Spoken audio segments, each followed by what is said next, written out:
this is something I wanted to talk about too, because I have people reaching out to me, and I never thought this was going to happen, where they're like, "Hey, how did you become successful? What kind of camera do you use? What kind of this and that?" And what it really boils down to is this right here, this phone. 95% of my content on my page is shot with an iPhone.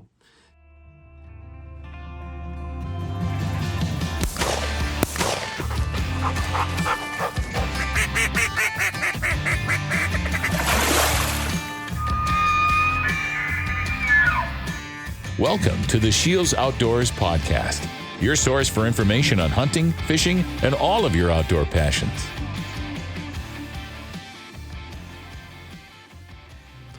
Hello, everybody, and welcome to the SCHEELS Outdoors podcast. Mike Anderson here, along with Solomon, Ashley. How you guys doing today? Just fantastic. Yeah, doing awesome. How are you, Mike? I'm good. It's a great day. I'd be doing a little better if the weather cooperated a little more as an avid ice angler.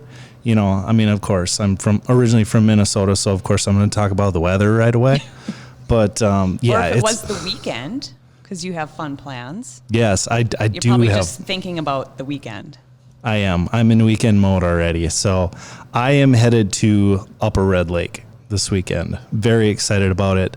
On a mission to catch 100 crappie. That's my goal. So I'm going to be armed with a StrikeMaster 40 volt and 3 batteries and a LiveScope. And I'll probably take out the wife's Jeep so I can be super mobile. And I'm just going to go on a search and destroy and then release most of them mission. But it's going to be super fun. I was out there earlier this year. We were targeting walleye for the most part. Did pretty good, but man, being the social media guy for SCHEELS Outdoors, like I see all these pictures of people like smashing crappie on Red Lake, and it's like, ooh, I want to do that. I spend a lot of time targeting crappie, and I've actually done pretty well this winter, but those Red Lake ones are a different beast, and I'm definitely looking forward to it. So. Solomon, for the people that aren't watching this on YouTube, I highly recommend you do it. It's fun to watch it on YouTube, but he's kind of red right now. So, why? Yeah, you got a ridiculous farmer's tan, like impressive level farmer's tan. So yeah, it just doesn't look that bad. It's gotten better. Yeah, let us know how that happened. Well, the SCHEELS creative media team went to Arizona to film some content and a commercial, and then right after that, I went on a mission trip to Jamaica and got a little fried on the last day. Got your sunscreen. The sunscreen went on the face, sun shirt, and not the arms. Okay, that's about it. Yeah, didn't have my sun shirt on. Yeah, got to get that sun shirt. So yeah, you go from Fargo, North Dakota for months to Arizona and then to Jamaica. Yeah, a little bit of. And there's no tanning for me. It's super white and super red. Yeah, we're just gonna go ahead and get that base burn out of the way. Yeah. Mm-hmm. Just prepping for the summer. It's time on the boat. So you're saying I should bring some sunscreen to Mexico? Yes. I would recommend it. Unless you're gonna do that fake bacon stuff, but you do you. No, I will definitely bring sunscreen. I'm a very big sunscreen advocate. There you go. Okay, that's a solid plan. I should have told you. Well, I'm just stubborn anyway. I probably wouldn't have put it on, even if I was handed it. I'd just be like, no, it's all right. I'll be good. All right. I'll be good. Yeah, I should probably bring sunscreen this weekend too, because some of my worst sunburns are actually ice fishing when you're outside running and gunning and stuff, and you don't it's cold. You don't think about sunscreen, but then all of that reflection, it gets bad. So speaking of fishing, we've got a pretty cool guest today. His name is Josh Waukau. He's the Appleton SCHEELS Pro Staff member. He's a pro staff for Garmin. Pretty handy with his cell phone and a LiveScope. You put that combination together and you get some pretty cool content. So, Josh, how you doing today? Good. How you doing today? Oh, doing great. Well, we just gave our little spiel, so you kind of have an idea on how we're doing today. But you want to just so we've had you on the podcast before, but it's been a little bit of a while now. So you mind just giving us a little brief introduction, what you're all about? Yeah. So Josh Waca. I'm located in central Wisconsin. You can find me on social media, Josh Legacy Outdoors, Instagram, Facebook, YouTube. Biggest presence on Instagram is where you're going to see all my stuff. And that's also where, you and I have done a lot of interacting, and why, I became a part of the Appleton SCHEELS Pro Staff community over there to help create content for the store. And that's kind of what my role is for Pro Staff with Appleton SCHEELS, is to help create content, to promote the store, and to get people excited about fishing. And so on a weekly basis, I am creating content, posting content for folks to interact with. And it's a whole plethora of different things that I post about. It's lifestyle stuff. It's me catching fish. It's not tying videos. It's you name it, but it's mostly centered around fishing. Mm-hmm. Yeah, for those that don't follow Josh on Instagram and YouTube now, but Instagram especially, like, he's pretty hungry out there. He put out some great content, and like I remember the first time that I saw any photos from you, it was this really cool crappie shot where like you caught a real nice crappie and it had its mouth open, and you were sitting in the background with your mouth open, just like and it was just like, it's one of those pictures that's like, oh yeah, this is really cool. Hey, so I reached out, hey, can I use this? Yeah, go ahead, for sure. And then you just pretty much like was so persistent. You just like literally never left our SCHEELS DMs, and then it just grew from there. So you know what? I'm glad you did too. So it's been a cool ride so far, and I'm really excited to see what we have coming up in store too. Yep, there's hopefully some pretty exciting things on the horizon that we get to do that people are really going to want to see. That's my little teaser. There we go. And people should go back and listen to. It's like episode 113. I went back and listened. Same. So I did as well. We dug in the archives, Mike. Yep. Mm-hmm. We dug in there and listened, and so it's all about providing value. Yes, to absolutely. This guy, so I did not go back and listen, but I dug into the archives of my brain to remember what we talked about. we weren't here, so it's all right up here. Maybe I should have listened to it. So Yeah, come on. You didn't read the briefing? Oops. Oh, dang. All right. Well, we'll give this a shot anyways. We'll see how it goes. Oh, so I would assume that, being in Wisconsin, not too far away from, North Dakota, Minnesota, and that we've had a really weird winter. So can you just talk a little bit about your ice fishing so far with how the weather has cooperated or not cooperated, and how it's affected your fishing? Yeah, it has not cooperated. Typically in this part of the ice belt, if you will, we can start anywhere from late November to early December is our typical starting point. So right after our gun deer season, you can usually start finding some safe ice on some local potholes, ponds, and whatnot. And this year it was just, we had that nice cold snap, made some good ice, and I was able to get out. And then after that, it just went downhill. So there was a lot of time in limbo of, not a lot of ice fishing, trying to figure out what content to do, and then creating some content, working with Garmin on some cool products that, you guys got to share that I can bring up with a little bit here as well. And, but also, Mike, another thing that I found out with is we didn't have a lot of snow, not a lot of ice. So another thing that I found out when we finally got out on the water, on the ice, was that the fish were not in their typical winterly pattern locations. So if you think about like a basin crappie in this neck of the woods, they're going to be there this time of year, February. They're going to be out in those basins just roaming around. And a couple weeks ago, I was out with my buddy fishing, and we just struggled to find them. We struggled to find them. And lo and behold, there was still some weeds holding on because we didn't have that snow to choke them out and that thick ice. And it took us a while, but we finally found them. And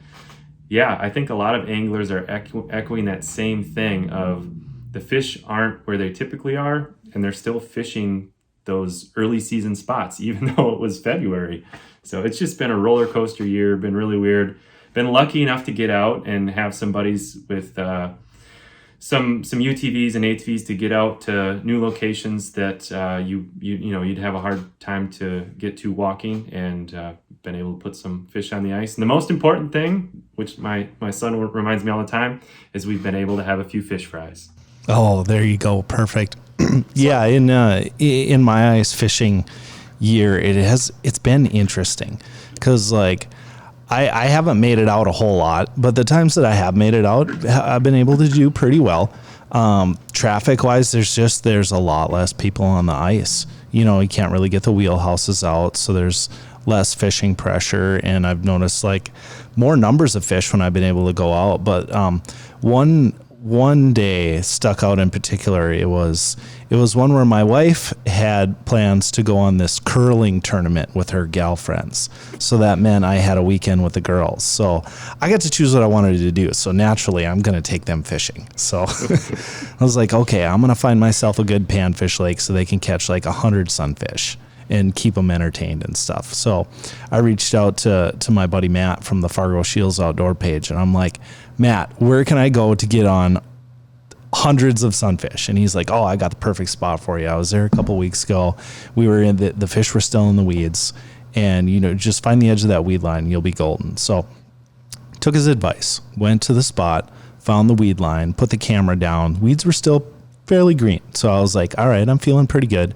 Set up all my stuff, and we didn't catch a dang thing there. Actually, we caught two things. We caught 1 3-pound pike on a hot dog because the guy that went with me, his name is Gus. Actually, he's from SCHEELS here. He's a copywriter, and I wanted to get him out ice fishing. I was like, you can't talk about ice fishing unless you go ice fishing, so you're gonna come with me. And he was in charge of bringing the big bait for the tip-ups, and he definitely forgot them in his freezer at home. So, but thankfully I had brought 2 hot dogs, and I caught a pike on a hot dog, and the kids ate that up. And then he ended up catching like probably a 4-pound bass or so. And if you've never caught a 4-pound bass on like a panfish setup, it's a lot of fun. But anyways, like the panfish weren't there. So I had to go on a little search mission after my 3-year-old daughter had like a complete meltdown, and then I finally got her down for a nap so I could go search. And we actually found them in the basin. So it really varies like lake by lake. You can have that mentality like, okay, I'm going to go search where I think they are. I'm going to go search where, if you don't find them, don't be afraid to go in shallow. So, but yeah, I mean, don't be afraid to drill some holes out there is basically what I'm getting at. Well, I got that Strike Master as well. And so go through batteries and pop some holes until you find the fish. Mm-hmm. Yeah, it also helps to have forward-facing sonar. So I bet you can attest to that, right? Oh, yeah. Garmin saved me a couple times. My first outing with my buddy, we were doing that same thing, and we were struggling, and we found some submerged wood in this flowage, and the fish were hanging tight to that. And as soon as we found that, made the whole trip. We were able to put some fish on the ice and have a nice little fish fry. There you go. Perfect. So, I mean, being a pro staff for Garmin, obviously you get some access to some really cool stuff. Can you just talk about like your fishing style or your fishing success experience pre-Garmin versus post-Garmin? Yeah, so, I think the biggest player in all this is going to be, LiveScope. And especially on the ice, if you think about moving around on the ice, it's a little bit more difficult to move around on the ice versus around in a boat. You just can't just say, oh, I'm going to go over there and point the boat that way with your trolling motor and move. You got to physically pick up your auger and start punching holes. So when you have LiveScope, and I have the Garmin LiveScope bundle, you're able to point your LiveScope transducer in any direction that you want, and you can start looking for fish or looking for structure, looking for weed edges, looking for wood. And it eliminates the time of searching and drilling. Because if your traditional sonar, you put the sonar down and you're only seeing that small cone right beneath the hole, versus, your forward-facing sonar, you're able to pan 360 degrees, and depending on your depth, you can see 100 feet out. So it was a complete game changer and eliminated wasted time, I guess you could say, out on the water, and ultimately is provided to be very successful for me and my buddy who also has LiveScope to go out and make the most use of your time is really what it came down to. Now, how far does that LiveScope actually see? What's the distance? Do you know? Yeah, I mean, for me, it really depends on the distance, how deep it is, and the water clarity. And once you get out past a certain point, you lose certain detail. You can tell if there's a rock wall or a weed line there. But I mean, I can see out 80, 100 feet, no problem with my setup, and see what's going on out there. So do you have like a tactic of like you go and you pick a spot where you think is going to be good? Yeah, and I mean, you have your historical spots, right? Like Mike, you know what I'm talking about. Like those traditionally produce this time of year on this spot, and you have it saved on your phone or Navionics or whatever have you. But when you're exploring new water, a key thing that I always do is in the past several years, I got to give a shout out to my buddy Travis. We always fish in pairs, because one guy on the auger, one guy on the LiveScope, and you can actually say, hey, go this way 15 feet, 35 feet, and you can see once he punches a hole, you can see the slush going down, and you can see the auger poke beneath the ice. And yeah, you're right on it, or no, you need to come back. So that's one tactic that I always do, and I have done this year, is make sure you fish in pairs, and not only for the safety reason, but to eliminate time on the water and make sure you can find the fish. Mm-hmm. So Mike, you got to teach those little girls how to drill some holes. Yeah, how to carry the auger. Hey, Ava, bring that auger over here. Yeah. Oh, it's not that heavy. Come on. You can do it. Just drag it. No, I attest to that 100%. Like, fishing in pairs is so much more efficient because, like, honestly, I've done a lot of my fishing solo this year.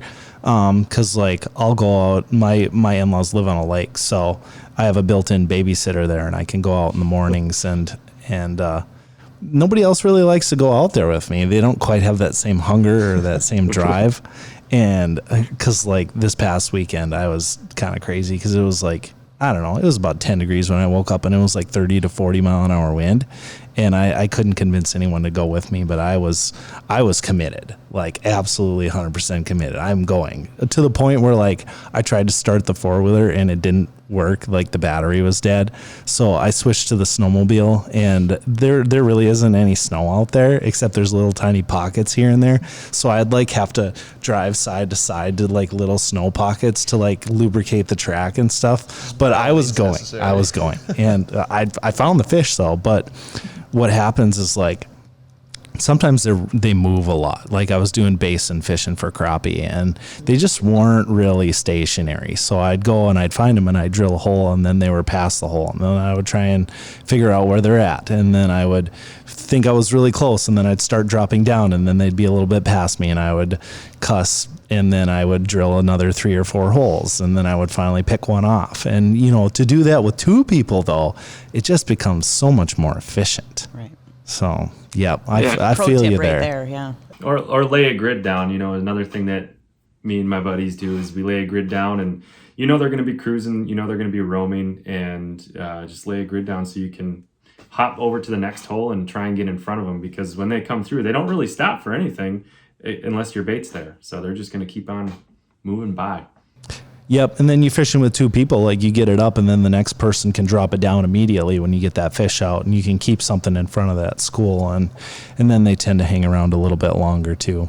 So speaking of tips like turning the grid on, I'm going to pretend like I'm not one of the people that I'm going to refer to, but to the people that have live sonar and don't know how to use it very well, and this probably overlaps to open water too, but like in what circumstances are you using like forward versus down versus scout, like in those circumstances, when are you using those different modes? Yeah, I've found myself using forward most of the time, just because I'm always on the move, and that's the search mode for me. Forward, so that I can pan around in all directions. The only time this winter and last winter too, where I used the down mode, was when I'm in a shack and I know I'm not going to be moving. And also another thing that I use that for too is I can orient the transducer this way, so that we had 3 people in the same shack. all visible on one LiveScope unit. So you can all jig the same screen, and each one can see their own bait, and then the fish come through, and everyone can get a shot at seeing their bait and the fish on LiveScope. So those are really the two modes that I use the most.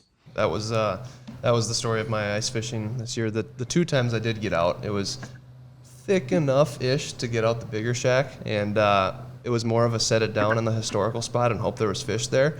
So we did that, and then we set the sonar in that down mode where we could have a couple guys seeing it. But there was not a lot of fish there at the time, which was unfortunate. But hey, we got out. So Yeah.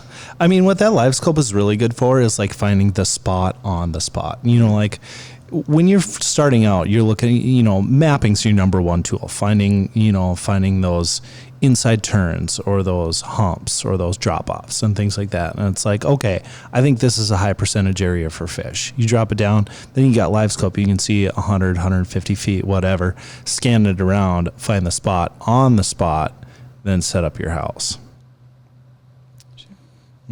Or like if you're using multiple LiveScopes and one of them dies, like mine did on Winnipeg last year. So I was out fishing with my brother, and my unit just died. It was like there was probably an hour left of the day, and I either didn't properly charge it or whatever happened.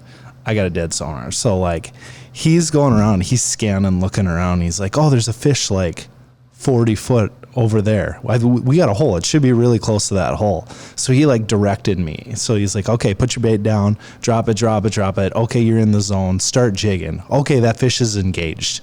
So he's like, all right, he's coming at you. Start taking the bait away. And like I literally caught the fish with him directing me from 30 to 40 feet away. And it was like a 24-inch walleye. I was like, this is really cool. Very cool. So, yeah. So what do you have in your box right now? What are you taking with you when you're out? Well, I got it's right there. I should go grab it. Yeah, well, let me grab it quick.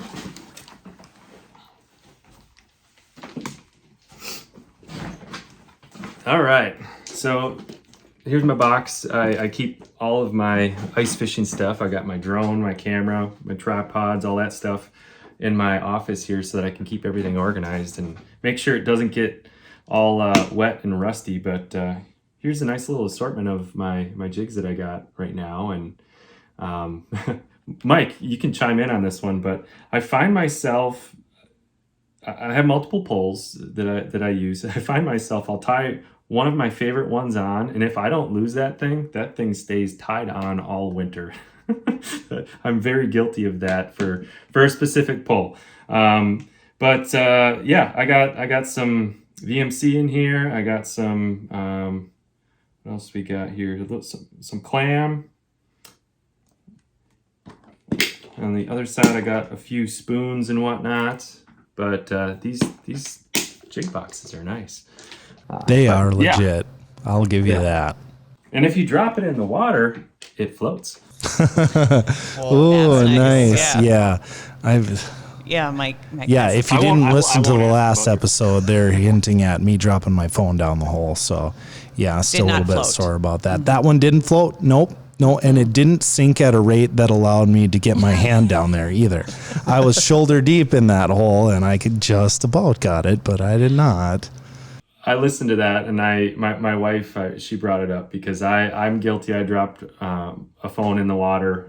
Thankfully, it was only about 5 feet deep, and I managed to tie on a Salmo chubby darter, and I hooked the edge of the case with a treble hook and brought that thing up. So that I'm guilty too. Yeah, and so we put out a piece of content like a few weeks after I did this, and it gave me like serious anxiety because your phone was like dangerously close to the hole. So, and so this is Garmin related too. It's a really cool little unit for people that, you know, they either just want to get into fishing and need a cost-effective way to have a transducer, or they just want to try something different. So you want to talk to us a little bit about that video?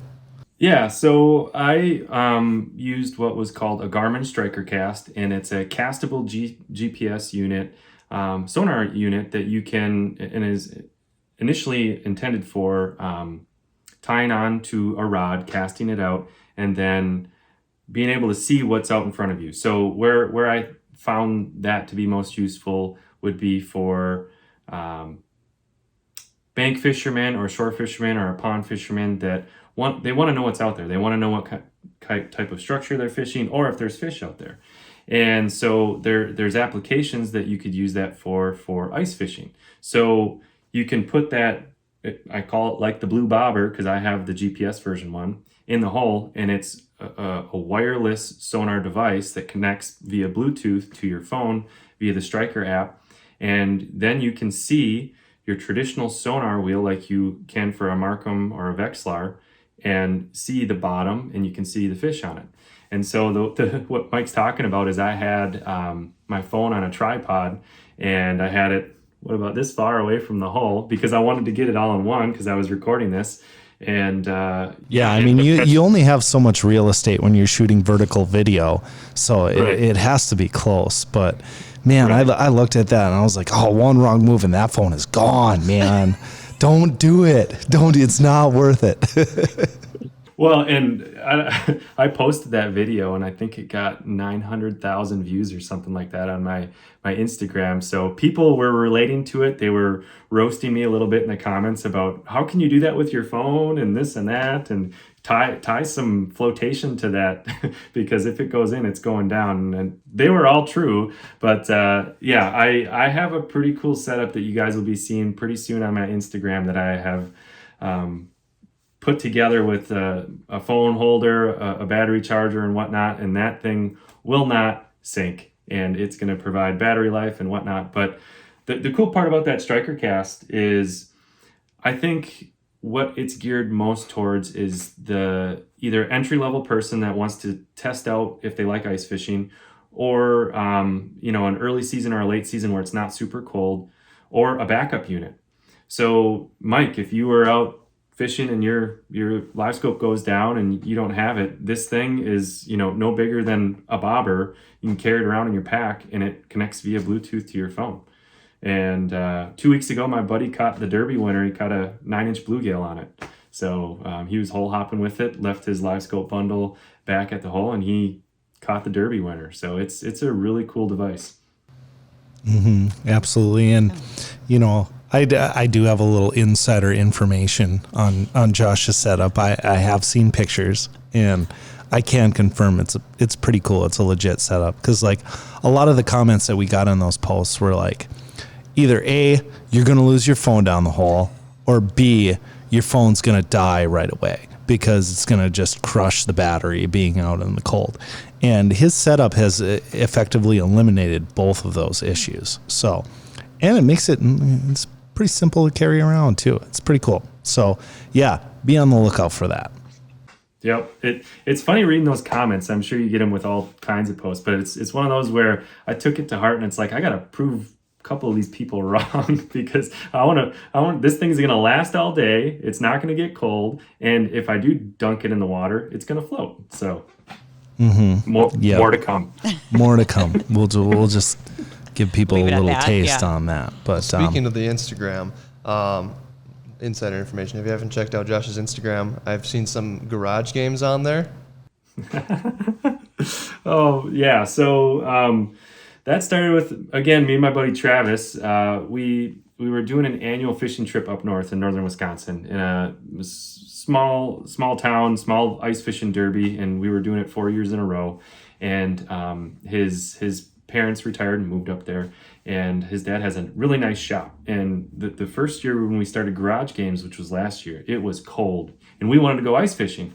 So I thought of a plan. I'm like, hey Travis, should I bring some long rods, and we can kind of do some trick shots like you see on YouTube, on Facebook, on Instagram, where you can put a jig in a cup or a sleeve of some sort and see what we can come up with. And so last year was the first year that we did it just as a way to pass time, because I think it was like 15 below that morning, and we were just like, no, we're not going to go out. So let's go down to the shop, go down to the garage and have some fun.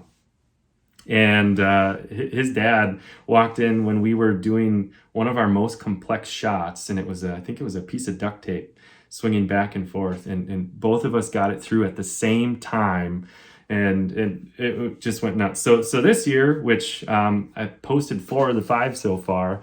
By the time everyone sees this, it'll be number 5, which I suggest you watch because the 5th one was crazy. And really what it is, we just have our long rods out there. So they're about 7-foot bait casting rods with a jig and a trailer on it. And what the goal is just to pitch it through, and it's a competition between me and my buddy. And just a way to pass time when it's a little bit too cold out to go ice fishing and to keep things interesting. I was watching that just like praying that I would someday be coordinated enough to handle a rod and a lure like that, but there's absolutely no way. Yeah, I could there's definitely an art to it. I just picked up a bait caster probably like 3 or 4 years ago. I'm a walleye guy. I'm just spinning rod for life. And then I got introduced to bass fishing a little bit, and I was like, well, I better get a bait caster, So I got one, and then like 700 knots or whatever you call them, like bird nests later, I finally started to figure it out. But I do enjoy them. But I have to say, so your buddy catches the winning bluegill, and you let him beat you in pretty much every garage video I've seen so far. I haven't seen number 5. It's so nice of you to allow him to just beat you in everything that weekend. Yeah, it was impressive. He had my number this year. So last year though, I think it was a little bit flip flopped, and but he's a good sport about it, and it's kind of cool. If you've been in a part of any of these derbies, the one that we were a part of, it's a pretty small derby compared to some of the massive ones that you have across Battle on Bago or the one up in Minnesota. Some of those derbies are massive, but this one, at the derby itself, there's probably only 60 people.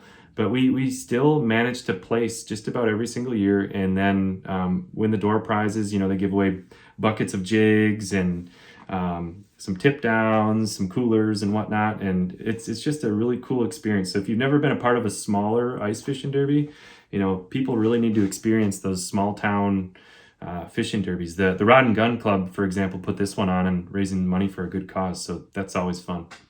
Could we be a team? Could we do it as a team, you think? If you want to lose, because I am probably the worst looks at me, he's like, not a chance, No, Ashley. I have faith in you. Okay, thank you. Usually what happens is I'll bring people out and they always catch the biggest one anyways. So it's if we're in a fishing tournament together, it's a mortal lock. You will catch a bigger fish than me. It's the way that it goes. So Mike, when we meet, this summer, because we're going to make it happen, we're going to have to do maybe it doesn't have to be in a garage, but you better get your bait casting skills on, because we're going to put them to the test. Yeah, I'm going to have to do some practicing for sure. I do not have the finesse game down very well, because usually when I'm using a bait caster, 9 times out of 10, I'm on a paddle board, because that's my jam. I love paddleboard bass fishing. It's super fun. But I'm never doing that casting under docks as much. We have this big boat slip next to us, because we're right next to a resort, and that's the most structure around. So I do kind of chuck it around and sideways a little bit, but what's the one where you hang on to the lure and you snipe it? Yeah, so shooting, shooting a crappie jig, you can pull it back, get the flex of the rod tip, and shoot that thing out, let go of the line, and it'll skip right underneath there. So that just looks so cool. I can shoot with a bow, but not with a rod. Yeah. Not good at it. Yeah, there's some of my friends that I've made through the industry of connecting with people on social media are down south more, Missouri, the Ozarks and stuff like that, where crappie fishing is huge, and they do a lot of dock shooting down there. And you should see those guys with their crappie rods. It's unbelievable. They take this little crappie jig and they're able to fit it in this little hole and catch a nice 14-inch crappie out of it. Mike knows what that's about, though. He catches 14-inch crappies all the time. You did put some slabs down. No, last week, it looked like. No, I haven't. I mean, what? Okay, I actually have This been doing. weekend, I've you been will. doing pretty good. Yeah. My base camp fishery. It's been going in cycles. Like 3, 4, 5 years ago was really good, and then there were a lot of local guides that found out about it, and a lot of other people that had LiveScope, and it's a notorious basin crappie lake, so they just kind of got pummeled, and then the populations went down quite a bit. This year's been really good for building up the fish, and all. For some reason the schools of big ones have lived, and I've somehow found them, because like the first 3 times I went out, the smallest fish I've caught was a 13-inch crappie, so it's been like pretty good. So yeah, it's been fun, let's just say that. But hey, let's switch gears a little bit. Let's talk a little bit about open water and your upcoming season. So tell us a little bit about what you're excited for, what you got going on. Yeah, so I have some plans that aren't fully 100% set in stone yet, but what I want to do is get out and do a little bit more long form content. And I felt like I hit the niche of the short form stuff, which I'm still gonna do, and I really enjoy doing it. But I really want to put to the test some more forward facing sonar stuff. People really enjoy seeing that. Like Berkeley has a whole lineup of forward facing sonar optimized baits. I want to get those out in front of my LiveScope and catch some walleye, catch some smallmouth. I'm blessed that I'm not too terribly far away from the Bay of Green Bay, which has a phenomenal walleye fishery as well as smallmouth. I'm hoping to top a 6-pound smallmouth this spring, which is just going to be crazy if I'm able to do that. But I was fishing with a buddy of mine last year, and off the same spot that he was fishing, his buddy caught a 7-pound smallmouth the day before. So it's only a matter of time if I keep putting the time in out there. But yeah, I really want to try and get some more long form content put together, and hopefully get someone to help film it for me, because Mike and I have talked about this time and time again. I have all these cool visions and ideas in my head, but I'm only one guy and I cannot film myself doing it. And a tripod just isn't going to do it. It's just not gonna cut it. So to get that person that has that same vision, same eye as you, to be able to follow you around with a camera and catch some of that stuff, I mean, it's really a dream that I'm hoping that I can get to come true. So that childhood thing of having a fishing show that I told my dad I was going to have one of those days, well, I'm trying. There we go. I tell you though, it's a lot easier with YouTube nowadays. You can create your own channel and you can make it what you want, but you still got to provide enough value and enough entertainment to get people to watch it. You can say you got a fishing show, but if you got 4 followers, I'm not quite sure if that qualifies as a fishing show or not. It's a fishing show to 4 people. It is. There you go. It's all in the eye of the beholder, right? I suppose. Yeah. But the nice thing about that long form content too is like you can slice it and dice it into your short form stuff though. So you don't have to necessarily sacrifice, your quick tips and stuff like that. It can just, it can be part of the larger story. Right. And I what I did this winter with some of my ice fishing stuff is, and this is something I wanted to talk about too, because I have people reaching out to me, and I never thought this was going to happen, where they're like, hey, how did you become successful? What kind of camera do you use? What kind of this and that? And what it really boils down to is this right here, this phone. 95% of my content on my page is shot with an iPhone. That's it. Do I have a drone? Yes, I have a drone, but you can obviously tell where some of those pictures come from. And but even my GoPro, I have a GoPro, and I find myself, I have a tripod for this, I have a chest mount for this, and that's where all of my POV shots come from that do so well of me catching stuff. Because when this is hands-free right here, you can tie a knot, you can catch a fish, you can hold it up, all that right in front of you. And so you don't need a special $1,500, $2,000, $600 camera. You already have the most vital tool that you need. The best camera that you have is the one that's in your hand. And for most of us that have smartphones, it's right in your pocket. So it doesn't need to be complicated to make some of this content that I'm making. And all of the editing that I do up until this point is all done with free software. I'm not going out and you don't need this, $1,500 worth of equipment and software to do what I'm doing. Anybody can do it. It's just making sure that, it's relatable so that people can relate to it, and adding value, which I talked about a lot in the last podcast, and people are going to relate to that, and they're going to see that and interact with you, to ask questions, to have fun with you, and to show their support. Yeah, there really aren't a lot of technical barriers nowadays. Like, No. you can create a YouTube channel. Most people have a phone, and that's all you really need to show your stuff. Mm-hmm.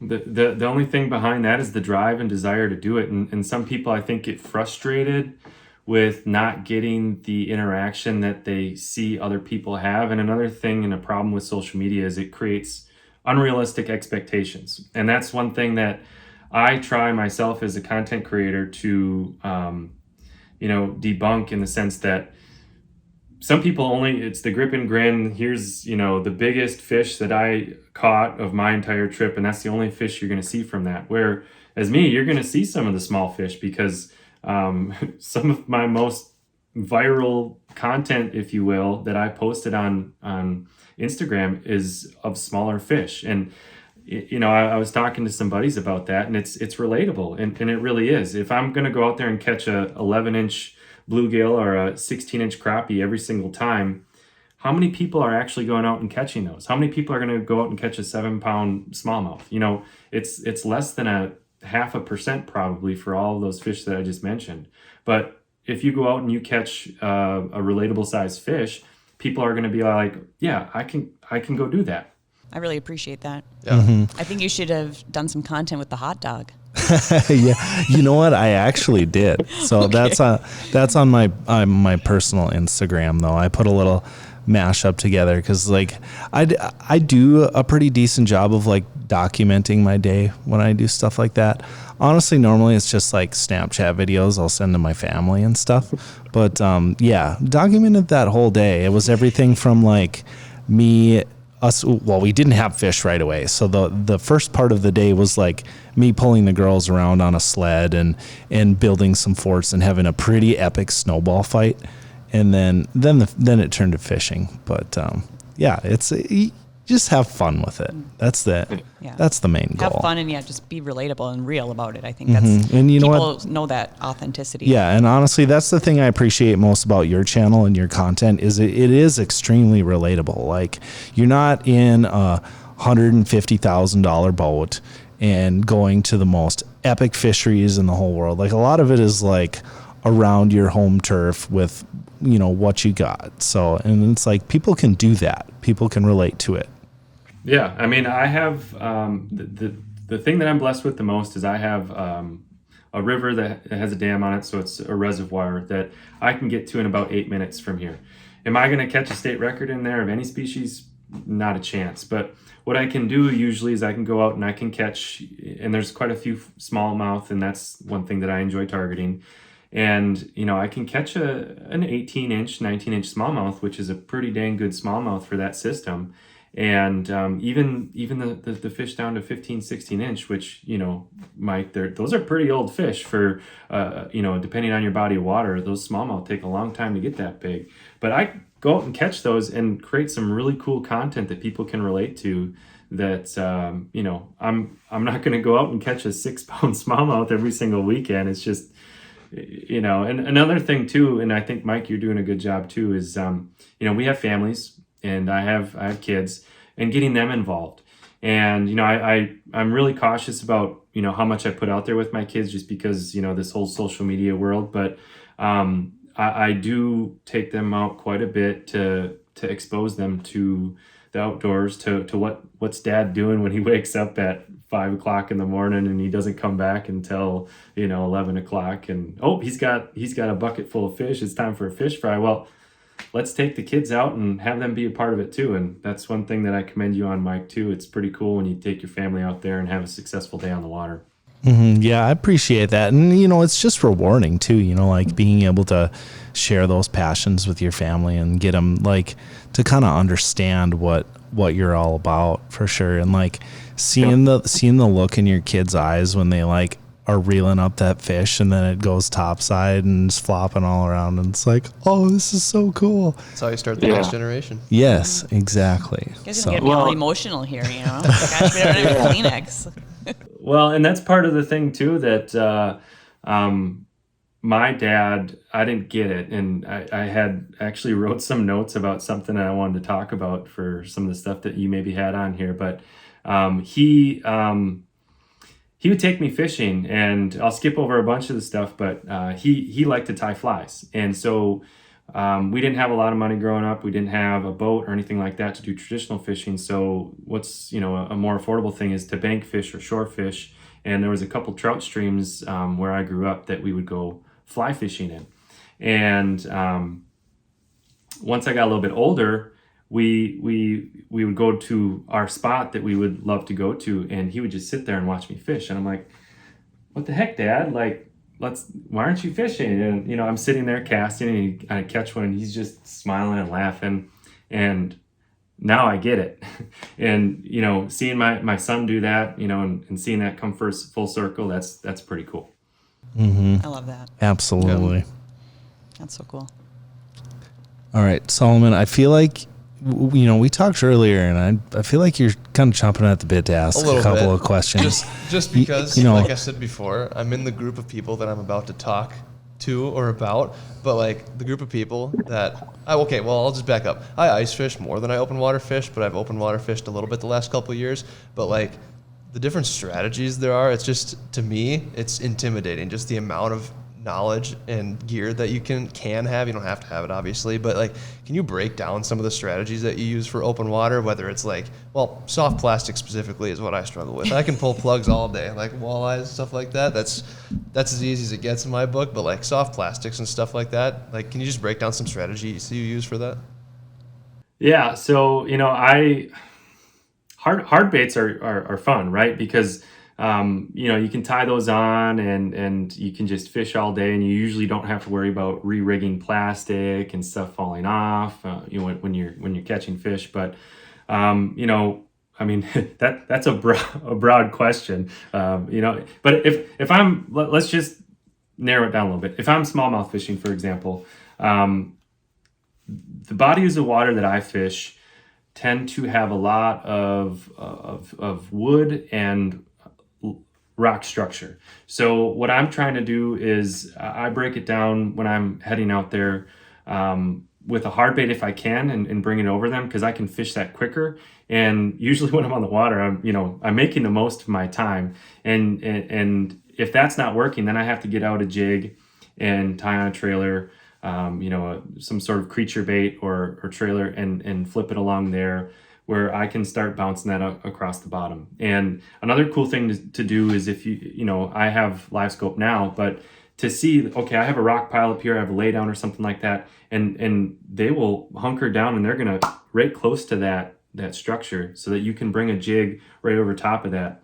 But another thing, you know, a Texas rig is, I mean, you can't go wrong. There's so many different ways you can fish a Texas rig, and types of baits too.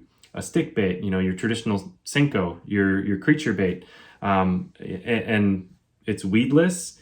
It stays really well off of wood, and you can fish it around wood, and you're just going to flat out catch fish. So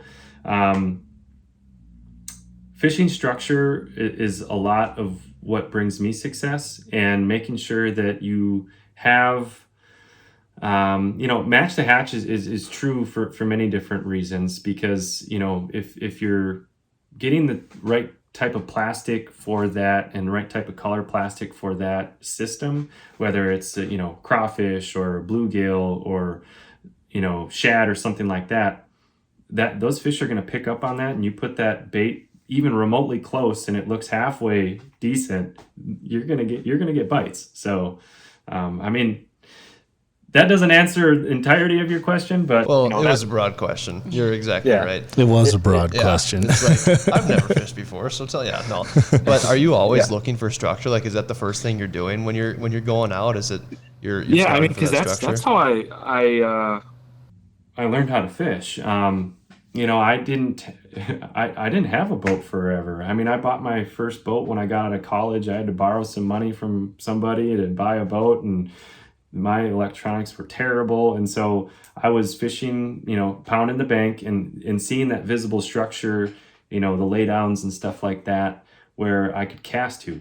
I didn't know what was beneath me. That was all I guessed.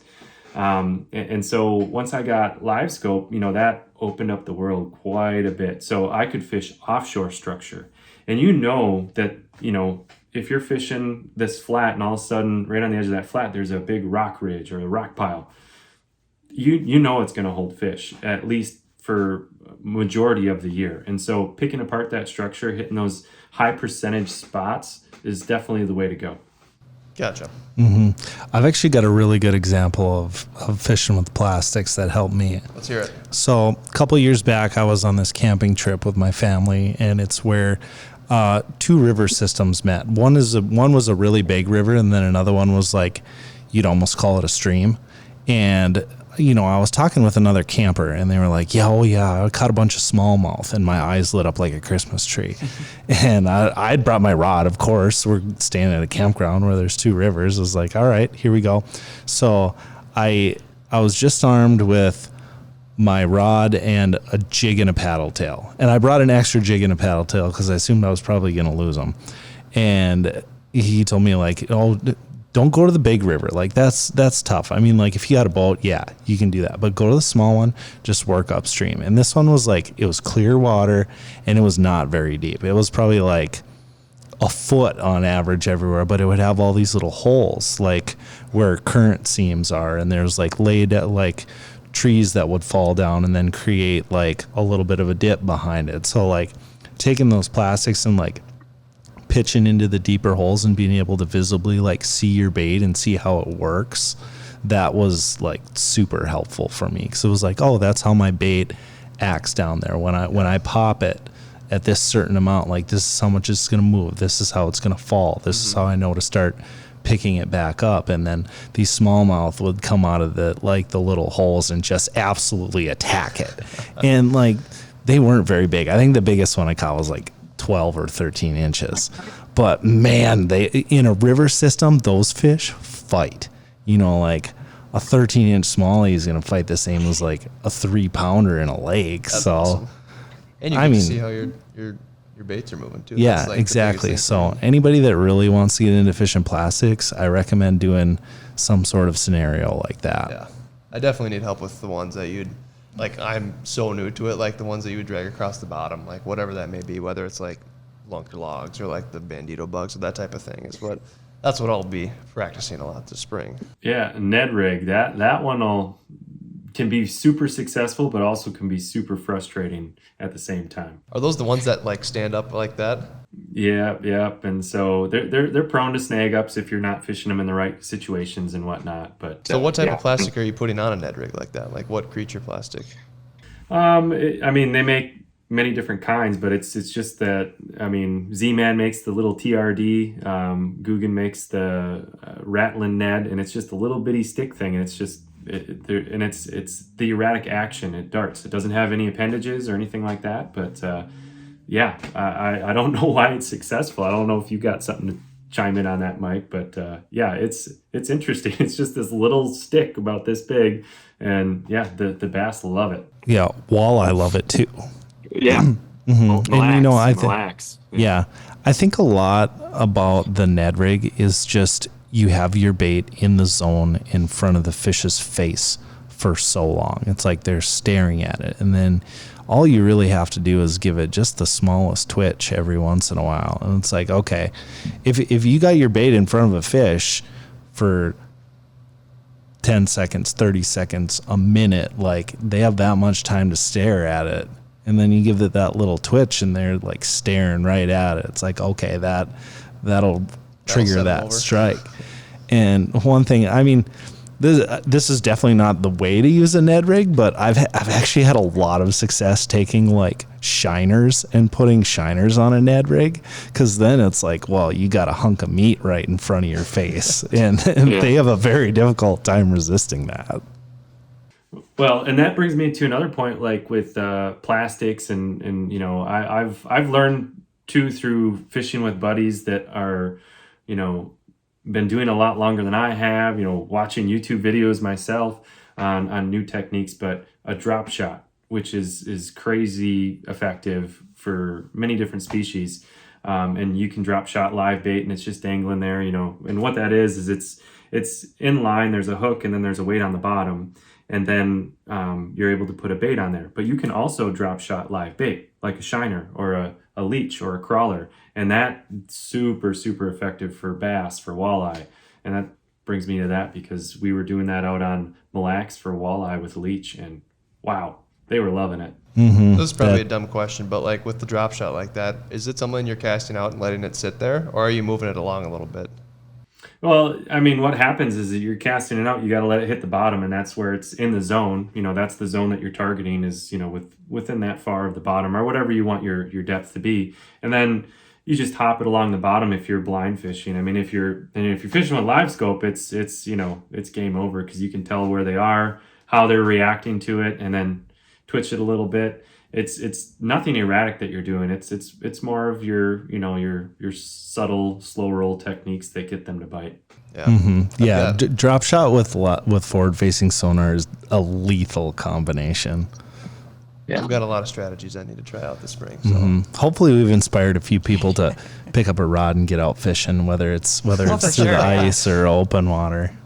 So, all right. Well, Josh, we appreciate your time. This has been a lot of fun, a lot of good banter, a lot of information. Hopefully people can take some good pointers out of this, whether they want to like start a channel and you know, inspire others to fish, or maybe get some fishing tips, or maybe kind of tip them over the edge on buying that forward facing sonar unit, or, you know, or getting started on the striker or cast. just grabbing one of those striker casts and figuring out like what exactly the bottom looks like 70 feet away from the bank that you've been fishing, that you don't really know what it looks like. So yeah, it's been. And I'm going to be doing some cool stuff with Garmin, with all those products and whatnot. And I to this day, you know, if you guys follow me on Instagram, you know, the listeners, I can answer any questions too. And I fielded tons of questions about it. You know, hey, can the striker cast do this? Hey, can the striker cast do that? Even people message me about, hey, what are your LiveScope settings? And I actually have a note saved in my phone that I can screenshot and send to people, and like, here's a good starting point, you know, so that you don't have to start from scratch. Just because they see my content and then they can relate to that, and they know someone that they can reach out to ask a question about that, or about Garmin specific products, or what have you. So, and I'm more than happy to field any of those questions. So That's awesome. Yeah, I can definitely That's really vouch for that, because we've done some collaboration posts, and you know, one thing about us at SCHEELS is like we strive to have great customer service, you know, responding to everybody that, you know, has a comment or a question or things like that. And, you know, have this collaboration post with Josh, and he's like answered all the questions before I even get in there. So it's like, all right, I like this. A plus customer service from Mr. Live the Legacy over there. Yep. So cool. Well, I appreciate you guys having me, and hopefully we can do this. And if I get this cool project that I get to work on together, we're going to have to do a follow-up, because that's going to be pretty cool. Yes, I'm excited to hear absolutely. about it. Definitely. So again, appreciate the time, and, you know, good luck fishing out there. All right. Sounds good. Have a good one, everybody. You too. Thanks, See ya. Josh.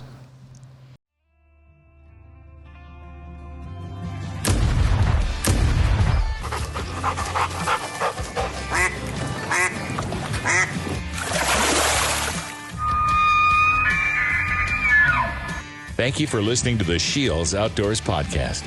Stay tuned for future segments and visit our social media pages, SCHEELS Outdoors on Facebook and Instagram, for daily updates.